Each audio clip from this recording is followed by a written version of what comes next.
Doctor Who is a show that has been absolutely littered with parodies of it, usually affectionate, some not so much, but it has the sort of premise that practically commands a comedic spring being thrown at it. These parodies can come in various forms. Some involve impressionists like the wonderful John Coleshaw, or even actual cast members of the show, which can lead to some funny meta moments. For example, David Tennant appearing as the 10th Doctor for a moment in Extras against Ricky Gervais playing a giant slug.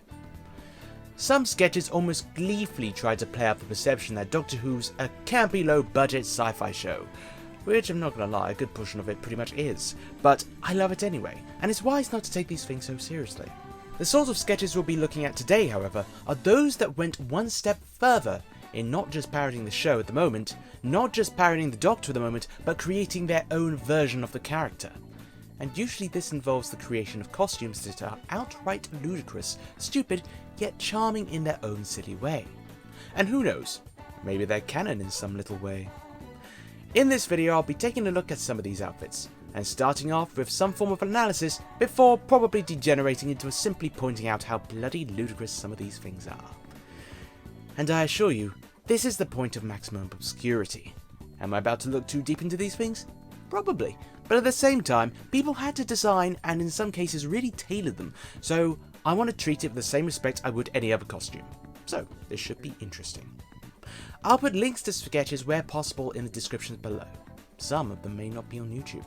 And before you ask, no, I will not be doing any tutorials for any of these Doctors, for obvious reasons. So, bear that in mind. So without further ado, let's get to it! Starting with Lenny Henry's Doctor outfit. This was taken from the Lenny Henry Show, go figure, in 1985. And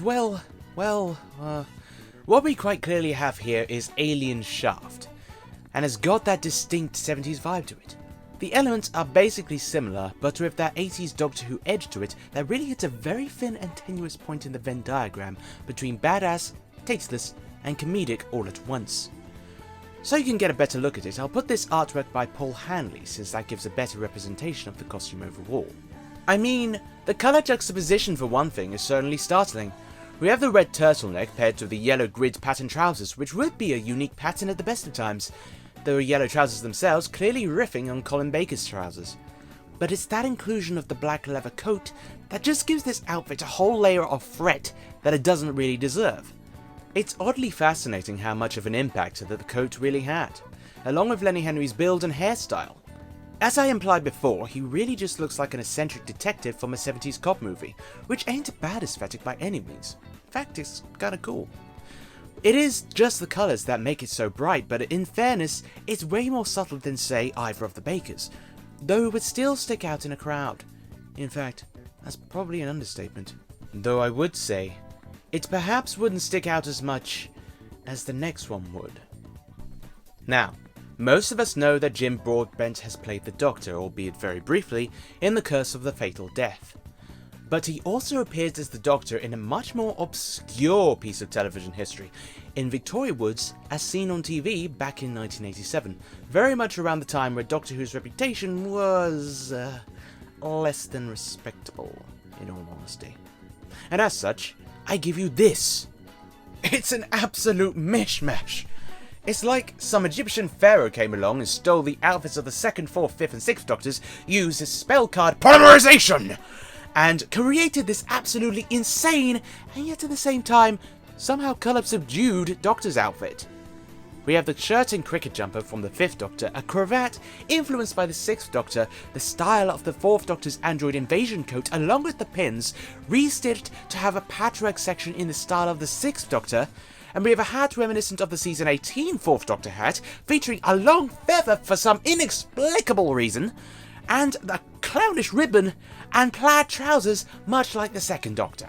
The whole outfit is a complete mega mix, and it's totally over the top. It looks honestly pretty awful as a Doctor's outfit, but obviously that is the point, painting the Doctor as a complete clown with a penchant for tasteless clothing. But if you insult Colin's code, we will have words. I love his outfit, you guys are just mean. Either way, this ranks as tasteless, yet charming, do not wear. Next up, we have Gary Bleasdale taking on the role as the Scouse Doctor, who is sincerely a charming fellow. Anyway, this was from Harry Enfield and Chums in 1997, and it's clear they've gone down the OTT route again, because that summed up Doctor Who's not too terribly okay reputation at the time, even with the TV movie being something of a success in the UK, but a failure in the USA. It certainly amounted to nothing, but oh well! Now, as for this outfit, this freaking guy, we have a guy wearing what somewhat resembles a Sherlock Holmes trench coat. A jumper that you'd usually see on your uncle at Christmas before or during him getting absolutely wasted, wearing a patchy scarf that's a little bit too bent out of shape to pull off, and the fedora. I mean, it's just exhausting to look at this point. I know I said I shouldn't take it too seriously and all, but it is still a little bit like an acupuncture needle lightly grazing your eye. You're trying to stay calm because you know if you blow, you're screwed. And the grazer, or in this case the sketch, has won. Even so, just looking at it is honestly irking me a considerable amount, so let's just move on. Ah, yes! Finally we have some class. The Mark Gatiss Doctor from The Web of Caves, a little sketch that was aired on Doctor Who Night back in 1999. This outfit is a cleansing of the palette to every single degree. As you no doubt have discovered, parody Doctor Who outfits often went in one of two directions: the super accessorized mishmash outfit or the extremely posh Victorian outfit style.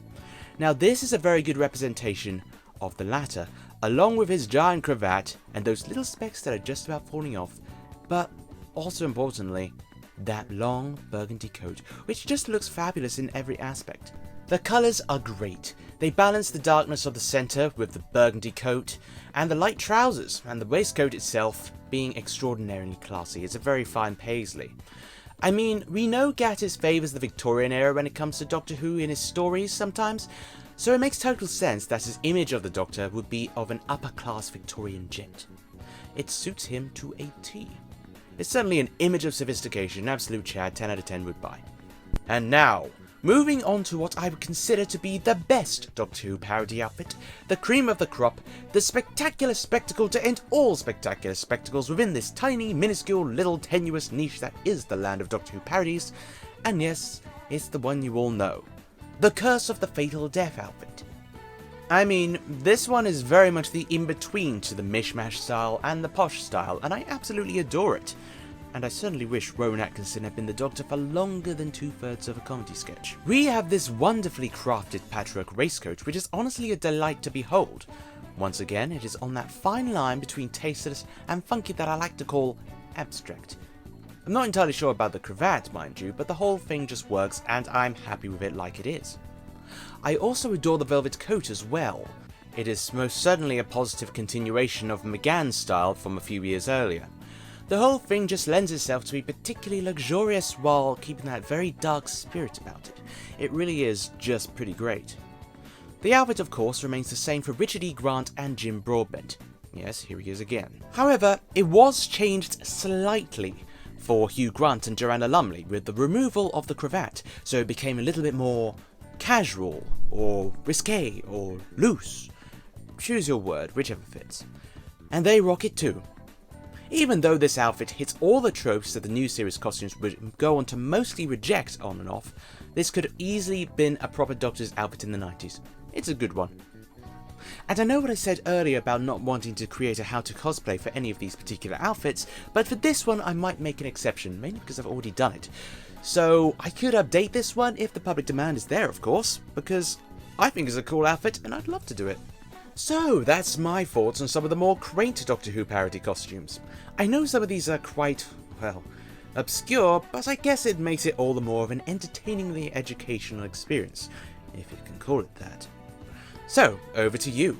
Do you have any particular favourite parody outfits?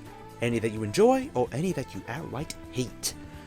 Do let me know in the comments below, and of course, feel free to like and subscribe if you'd like to see videos similar to this one. Also, this Wednesday, I shall be putting out a casting call for my fan audio series, Doctor Who Remnants, so keep an eye out for that if that is your jam. So until then, see ya!